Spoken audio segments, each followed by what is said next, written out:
Welcome to your law बडी। आज हम समझेंगे सेक्शन 480 ऑफ बीएनएसएस 2023 जो बात करता है नॉन बेलेबल ऑफेंसेस में बेल कब मिल सकती है, कैसे मिलती है और क्या कंडीशंस होती हैं। तो चलिए इन्हें सिंपल लैंग्वेज में समझते हैं। सेक्शन 480 का सबसेक्शन 1 कहता है कि अगर कोई पर्सन नॉन बेलेबल ऑफेंस में अरेस्ट या फिर डिटेन होता है या फिर कोर्ट के सामने प्रोड्यूस होता है, हाई कोर्ट या फिर कोर्ट ऑफ सेशन के अलावा कोर्ट जो है वो बेल दे सकती है, but subject to the following restrictions. क्या क्या रिस्ट्रिक्शंस हैं कि अगर कोर्ट को रीजनेबल ग्राउंड्स लगते हैं कि एक्यूज्ड ने डेथ पनिशमेंट या फिर लाइफ इम्प्रिजनमेंट वाले ऑफेंस का गिल्ट हो सकता है तो बेल नहीं दी जाएगी।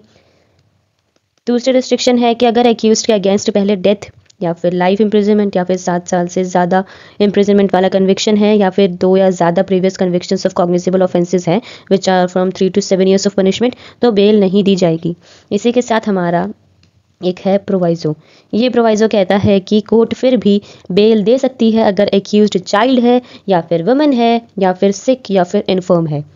दूसरा प्रोवाइजो जो है वो कहता है कि क्लॉज 2 वाले हैबिचुअल ऑफेंडर्स में भी बेल मिल सकती है इफ द कोर्ट सेटिस्फाइड है कि just and proper for any special reason.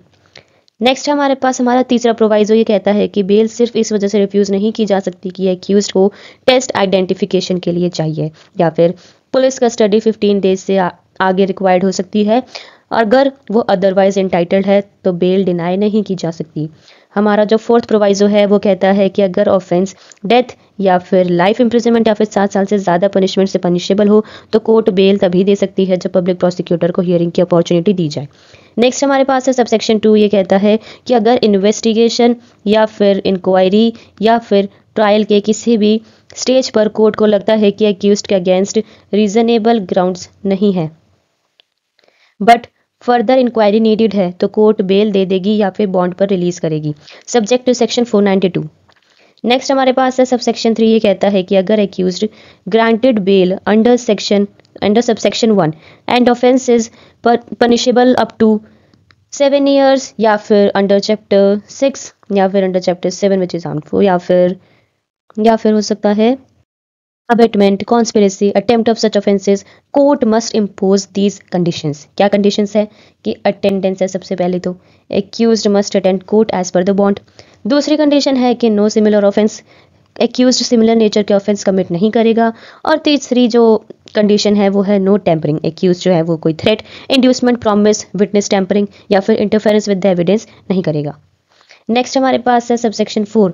ये कहता है कि अगर ऑफिसर या फिर कोर्ट बेल ग्रांट करती है अंडर सबसेक्शन 1 या फिर सबसेक्शन 2 तो रीजंस जो है या फिर जो स्पेशल रीजंस है उनको राइटिंग में देना मैंडेटरी है। सबसेक्शन 5 जो है ये कहता है कि कोर्ट किसी भी वक्त अगर नेसेसरी लगे तो बेल कैंसिल करके एक्यूज्ड को कस्टडी में भेज सकती है। सबसेक्शन 6 कहता है कि अगर नॉन बेलेबल ऑफेंस का ट्रायल मजिस्ट्रेट के सामने हो रहा है, एविडेंस स्टार्ट होने के बाद 60 डेज तक ट्रायल कंक्लूड नहीं होता तो एक्यूज्ड पूरे टाइम कस्टडी में था तो बेल मैंडेटरी है unless the magistrate record special reasons to refuse it. Subsection 7 कहता है कि अगर ट्रायल कंप्लीट हो गया हो बट जजमेंट पेंडिंग है और कोर्ट को लगता है कि reasonable grounds exist that the accused is not guilty तो कोर्ट एक्यूज्ड को बॉन्ड पर रिलीज करेगी पेंडिंग द जजमेंट। ये था सिंपल एक्सप्लेनेशन ऑफ सेक्शन 480। अगर आपको वीडियो यूजफुल लगा हो तो वीडियो को लाइक करें, शेयर करें और चैनल को सब्सक्राइब करना बिल्कुल ना भूलें। Thank you.